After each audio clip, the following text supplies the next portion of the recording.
Welcome! In this video, we're going to talk about choosing what words to teach. If you remember from your reading on Sheehan, he argues that most learners start by knowing about 500 words, which is functionally useless. So our ESL learners that come in grade 1 and 2 maybe have a few words like mama or daddy or me or yes or no, and they build on that. But if they get to the end of grade school only knowing 500 words, they cannot function in English. So how many words do language learners need to learn, ideally? By the end of their secondary school, how many words should we have taught them?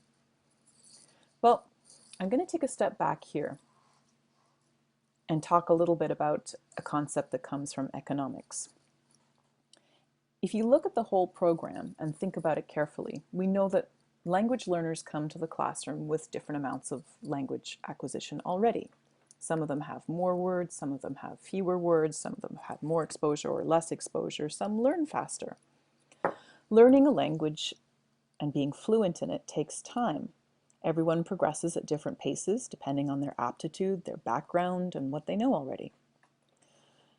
On top of all that, the first years of learning a language are all about input, so about listening to people speak, about watching the way that they move and say. So learning that vocabulary by listening and having them all that input, reading. You saw that in the videos with the babies. Input comes before output, so you need to have a lot of input and absorbing before you start to feel comfortable producing language. And of course, this whole process is not linear. So if it takes a good couple of years of input before students start producing language, what kind of vocabulary should we specifically teach? Well, this is what the research is telling us, and this is where the idea of return on investment. We need to maximize the effectiveness of our teaching time, right? Because in elementary, you get 1 hour a week at most with your students. And in high school, it might be 2 periods of 75 minutes. It's not a lot to teach. So we're going to teach targeted vocabulary and expressions, the ones that are going to be really useful. But the research tells us that the highest return on investment in teaching languages happens when we do these things in class, when we really focus on teaching key language, starting with vocabulary and key phrases, when we teach using natural language learning strategies, so songs and games and stories, text that you're going to see out in popular culture, things that the students are coming across anyway that piques their interest. And also when we teach reading and learning strategies. And today we're going to talk about the first one, teaching key language. And that brings us back to our original question. Which words do we teach first? The ones we teach are the ones that are most useful for the students. Kind of obvious, right? Well, which words are those? The ones that are most useful are the ones that are heard or read the most frequently in our language. Believe it or not, linguists have put thousands and thousands and thousands of texts and run them through different computers and come up with different lists of the most commonly used words. Did you know that about 1,000 words make up 80% of all our spoken language? Isn't that crazy? So if you know those first 1,000 words, you can understand 80% of English language. These are words like I, and, he, sit, give, come, join. You know what they are, the ones that we learn most. And if you can't think of that, remember back to the words that you learned first as a child and which ones are the most useful. Cobb posits that English has the habit of recycling a relatively small number of words over and over again. And this is what he did when he did the frequency analysis. And the idea is that if we know 2,000 of the most commonly used words in English, these are called content words, and then we teach another 570 academic words, words like hypothesis, conclusion, probability, study, then we can read 90% of words in an academic text. So if you think about it, that's pretty amazing. 2,570 words. If you teach those to students by the time they graduate from secondary 5, they'll be equipped for post-secondary education. So again, what are some of the most useful words to learn? What are some of the most frequent words that we learn? So the ones we encounter most often, you know these instinctually without having to run them through a giant computer.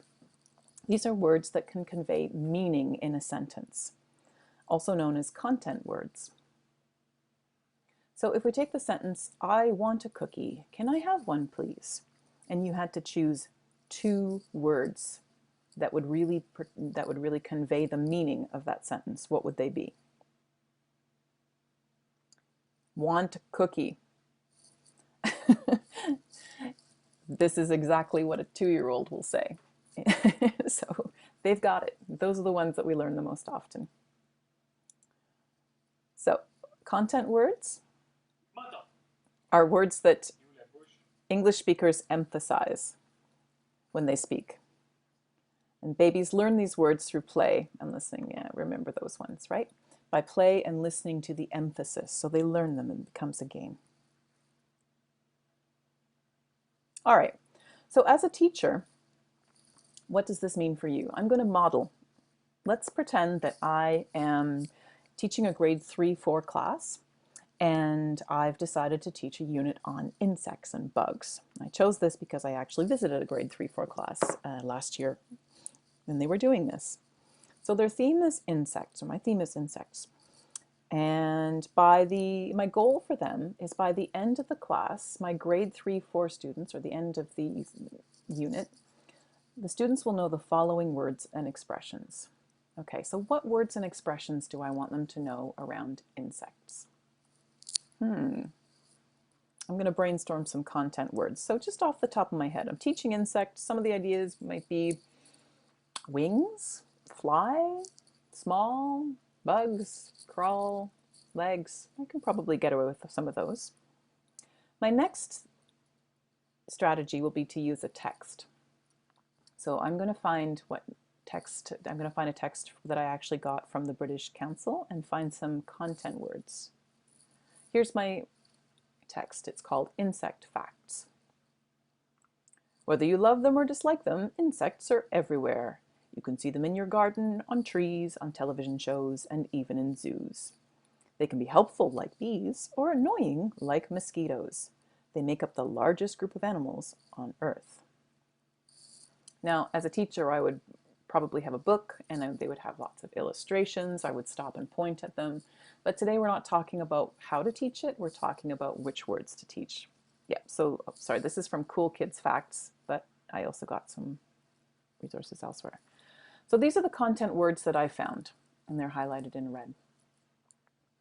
Figure that those are the ones that we need most to convey the meaning.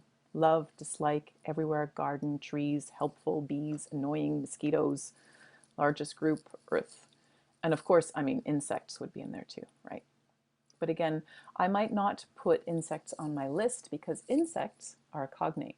And let's have a look at that in the next video on cognates to explain that a little further. I'm going to stop here for a second because this is a good moment for me to share with you a PFEQ Minute. Yes, the Programme de Formation d'Éducation du Québec. So I'm going to connect you with between the teaching and the program. So when you're figuring out what vocabulary and expressions to teach, you can also refer to one of the documents in the PFEQ for help. And this is called the Progression of Learning. It looks kind of like this. There are 3. There's one for primary. There's one for English Second Language at secondary, and there's one for enriched English Second Language at secondary. But today we're going to be looking at the one for primary. So I'm teaching my unit on insects. I'm opening this up, and I skip past some of the first sections, and I go straight to contextual language and functional language. Okay, so these are useful expressions, things that I want to teach. If you look here, there's ones talking about classroom routines, what's the date, blah, blah, blah. I don't really necessarily want to talk about the date with insects. You'll see here what's kind of cool is that they have the grades. So cycle 2 is grade 3 and 4, cycle 3 is grade 5 and grade 6. Second one is grade 1 and 2. So I'm going to skim through and see if I'm teaching grade 3 and 4, what are some of the functional language that I'm supposed to be teaching that I can relate to my unit on insects. I'm going to look for vocabulary, functional expressions. I'm going to skip the grammar and strategies. So again, grade 3. I'm going to start with vocabulary. So if we look over here, I've transposed that's grade 3, 4, 5, 6. So targeted vocabulary to carry out tasks. So vocabulary is always theme related. So yeah, I can use some of my vocabulary from insects. Personal pronouns, maybe. Alphabet, a little young, but okay. Maybe B for bee, can play around with that. Counting, I could count the insects. I could talk about colors and shapes of insects, maybe prepositions of words. So yeah, theme-related vocabulary to carry out tasks. I'm going to choose that because a lot of my vocabulary words are about insects, wings, bugs. I'm also going to use targeted vocabulary to describe the insects. And I'm going to choose the names of colors and shapes because I'm going to talk about colors and shapes to describe the insects. We're going to focus a lot on description. This bug is small, this bug is round, this bug is large, this bug is long, this bug has lots of legs. Which reminds me, the next section we're going to look at is functional language. So now we've moved away from vocabulary into functional language, and these are the helpful expressions. So again, this is grade 3 and 4, so these are all useful expressions. We've skimmed down here. And I think for this looks pretty good to me, describing the basic characteristics of people, animals, objects, and places, right? I'm going to describe the characteristics of people, animal, objects, and insects. So going back to my theme on insects, I have some vocabulary words to teach. I might talk bugs, wings, legs, and going back from my text, some are helpful, some are annoying, they're everywhere.